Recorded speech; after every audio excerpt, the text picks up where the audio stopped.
আল্লাহ এখানে যত লোক উপস্থিত হয়েছে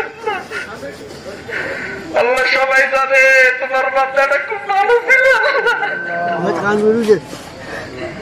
আল্লাহ তোমার বাচ্চাকে সবাই ভালো বলেছে। আল্লাহ আল্লাহ আমরা চাই তুমিও মেহরবানি করে তোমার বাচ্চাটাকে ভালো হিসাবে কবুল করে দাও। আমিন। আল্লাহ তারে রহম নাযিল করো। আল্লাহ তাকে তোমার জান্নাতি নিয়ামত দাও। আল্লাহ তার পরকালের জীবনটাকে সুন্দর করিয়ে দাও। আমিন।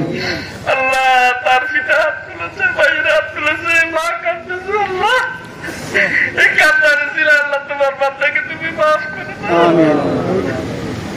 আল্লাহ আমরা যারা উপস্থিত হয়েছি আমাদের প্রত্যেকের দোয়ার খাতিরে তোমার বাচ্চাকে মাফ করে দাও। আমিন। আল্লাহ বিশেষ করে আল্লাহ কামাল ভাই সহ আল্লাহ ওনার পরিবারস্থ যারা আছে তাদেরকে সবরে জামিয়া ইখতিয়ার করার তৌফিক দাও। আমিন।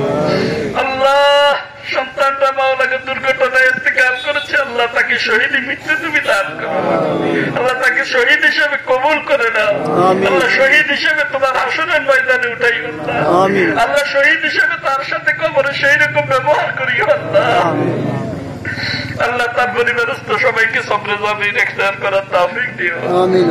আল্লাহ এই মাওলাকে যে নিয়ামত দিয়েছো, নিয়ামত নিয়েছো আল্লাহ, এই নিয়ামতের বিনিময়ে তাদেরকে পরকালে আরো উত্তম নিয়ামত দান করিও। আমিন। দুনিয়াতে আরো উত্তম নিয়ামত দান করিও।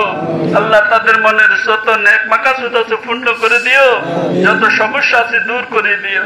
আল্লাহ বিশেষ করে আল্লাহ আমরা মুসলমান হিসাবে আল্লাহ আমাদের হক আদায় করার জন্য উপস্থিত হয়েছি।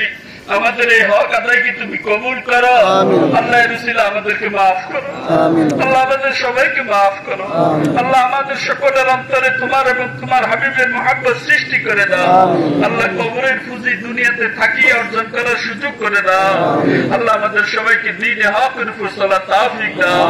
আল্লাহ হায়াত যদি কোনো শেষ হয়ে যায়, আল্লাহ আমরা যদি মৃত্যুর বিছানায় শুইব, আল্লাহ ওই সময় আমাদেরকে খাঁটি মুসলমান বানাইয়া আমাদের ইমানের দলিল মধুর কালেমা জবানে জারি রাখিও। লা ইলাহা ইল্লাল্লাহ মুহাম্মাদুর রাসূলুল্লাহ সাল্লাল্লাহু আলাইহি ওয়া সাল্লাম। আসসালামু আলাইকুম ওয়া রাহমাতুল্লাহ।